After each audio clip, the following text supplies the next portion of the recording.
Good morning. It is Saturday, October 31st, 2020. You can now relax and be informed. Here is your daily bite of news.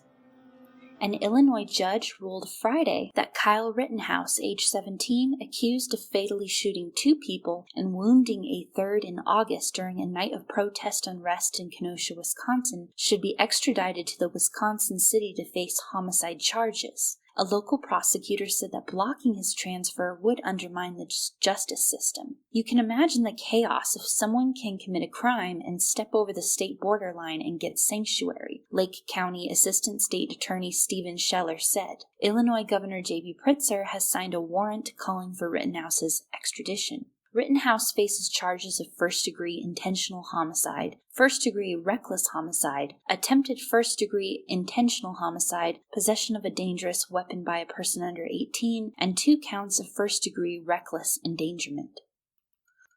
Walmart Incorporated is returning firearms and ammunition to its sales floor, reversing a decision from earlier this week. A spokesman said in an email, "As the current incidents have remained geographically isolated, we have made the decision to begin returning these products to the sales floor today." Twitter finally relented on Friday and unlocked the New York Post's main Twitter account after refusing to do so for 2 weeks over tweets linking to the news outlet's exclusive reports on leaked emails regarding high-dollar negotiations between Joe Biden's son Hunter Biden and foreign Ukraine companies.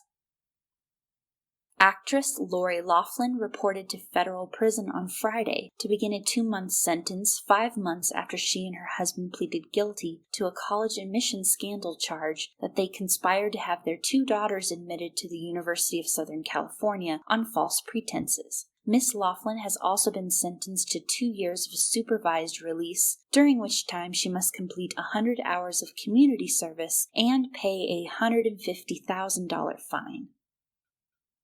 The Texas Secretary of State's office reported that 9,009,850 people had cast their ballot in person, by mail, or via drop box during the state's early voting period, surpassing the total number of votes cast in the 2016 presidential election. Across the country, Democrats are working to push their supporters to vote early, while Republicans are banking on their voters lining up at the polls on Election Day. The NBC News political unit moved the Texas state from lean Republican to a toss-up on Tuesday.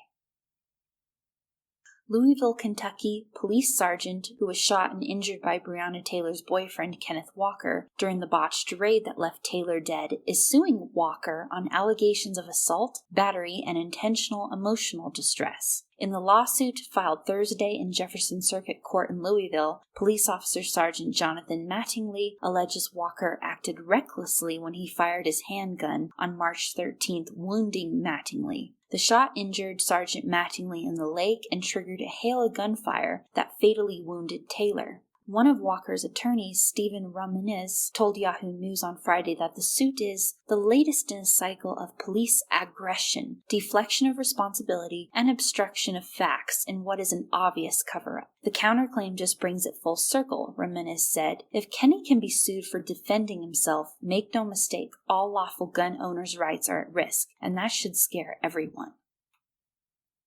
In New York City, Leonard Shoulders was trapped in a hole teeming with rats for half an hour after the pavement collapsed from under him last Saturday. Leonard had dropped almost 15 feet into a sinkhole and was unable to cry for help out of fear that the rats would get in his mouth. Mr. Shoulders broke his arm and leg when the ground gave way beneath him while he waited for a bus in the Bronx. He was taken to St. Barnabas Hospital, where a spokesperson said he was in stable condition. The incident laid bare 2 of the problems besetting New York City, the poor state of its infrastructure, and the rampant rat population. A strong earthquake in the Aegean Sea has shaken Turkey and Greece. Several buildings were wrecked in Turkey's western Izmir province, according to officials. At least 24 people were killed in Turkey and hundreds were reported injured. The United States Geological Survey put the magnitude at 7.0. Izmir's mayor, Tunç Soyer, told CNN that about 20 buildings had collapsed. The city is the 3rd biggest in Turkey with about 4.5 million residents. A tsunami warning was issued, with residents of the Samos area told to stay away from the coastline. U.S. border authorities have been expelling migrant children from other countries into Mexico, violating a diplomatic agreement with Mexico and testing the limits of immigration and child welfare laws. The expulsions, laid out in a sharply critical internal email from U.S. Border Patrol's Assistant Chief Eduardo Sanchez, have taken place under an aggressive border closure policy the Trump administration has said is necessary to prevent the coronavirus from spreading into the U.S. The expulsions put children from countries such as Guatemala, Honduras, and El Salvador at risk by sending them with no accompanying adult into a country where they have no family connections. Most appear to have been put at least into the care of Mexican child welfare authorities at first, who oversee shelter operated by religious organizations and other private groups. In December, border authorities acknowledged in federal court that at least 8,800 children had been expelled from the United States since March. The Baltimore Museum of Art and the Brooklyn Museum both planned on selling works of art last Wednesday at auction, but Baltimore paused the sale after much criticism. The Brooklyn Museum reaped about $20 million for 7 works by artists including Henri Matisse, Jean Moreau, and Claude Monet. The other, the Baltimore Museum of Art, decided to pull its paintings by Clifford Still and Bryce Martin 2 hours before the criticized sale. It's common practice for museums to sell second-tier or redundant works languishing in storage rooms to generate funds for new acquisitions. But museums can run afoul of ethical standards set by the associations and risk being publicly slapped with sanctions when de-assessing funds are put towards operating expenses. But the association relaxed its rules in April as it recognized the extraordinary financial pressures that the pandemic has placed. Brooklyn and Baltimore museums were quick to take advantage. For Brooklyn, which had laid off 7%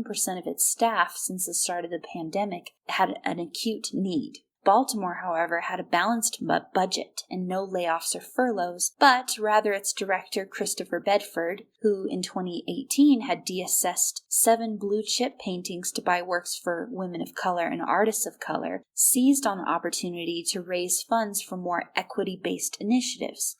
With his curators and board, he designated the Still and the Moderne, as well as a monumental canvas from Andy Warhol's Last Supper series, which together were expected to yield $65 million. But the blowback was swift from art critics, historians, and museum professionals. The paintings to be sold were hardly second tier. A group of former Baltimore trustees led by Lawrence Eisenstein petitioned the state of Maryland in an open letter to intervene. Prominent donors said they had rescinded pledges. Miss Amy Sherald, who is best known for painting Michelle Obama's portrait, took umbrage at Mr. Newhall's assertion. "This is a high mark of audacity to assume that I was nominated only to be used as a pawn for Christopher Bedford's gain," she wrote. Since becoming the first American company to surpass $2 trillion in market value in August and peaking last month, the iPhone maker has lost $450 billion, wiped out by a 19% slump. Apple, now worth $1.85 trillion and still the most valuable U.S. company, but the amount shaved from its ledger since its September peak is greater than the value of Thailand's stock exchange. Disappointing sales forecasts from tech companies like Apple, Twitter, and Facebook are sparking worries about further growth potential in the names that led this year's rebound. The average number of times a dollar changed hands crashed to record lows during the pandemic as the savings rate surged, but it has been trending downward for more than 2 decades prior to that. Unless that money changes hands soon, it's going to be hard to see bond yields rise.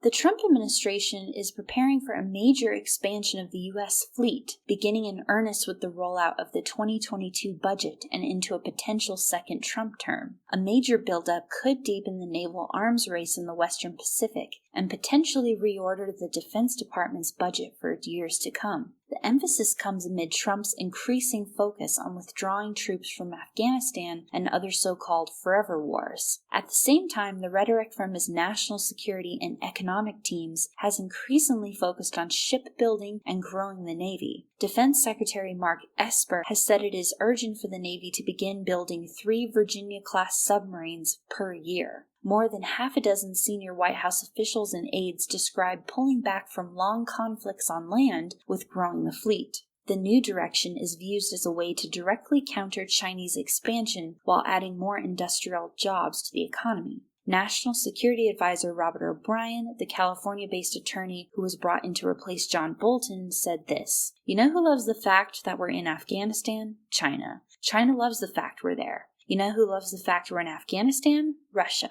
Iran loves the fact we're in Afghanistan. We're putting resources into Afghanistan that would otherwise be devoted to great power competition and protecting American people." To O'Brien, the situation is simple. The United States has oceans on either side and has interests all over the world. The way to stay relevant on the international stage as the U.S. draws down on its long-running Middle East conflicts is through the Navy. We want a strong Navy above all else to protect the country but also to protect the power, O'Brien said. We are a trading people. We invest all over the world, we trade all over the world, we travel. We have financial interests that Americans need to be protected. When you have an aircraft carrier, you've got a lot of sovereign territory and you don't have to ask basing rights. If you've got a surface fleet, you can fight piracy, project American power, protect freedom of navigation. You protect the sea lanes of communication. If you've got a strong submarine fleet, as we do, you can prevent countries from engaging amphibious attacks on their neighbors. So there's a lot the Navy can do. It's a very important instrument of national power.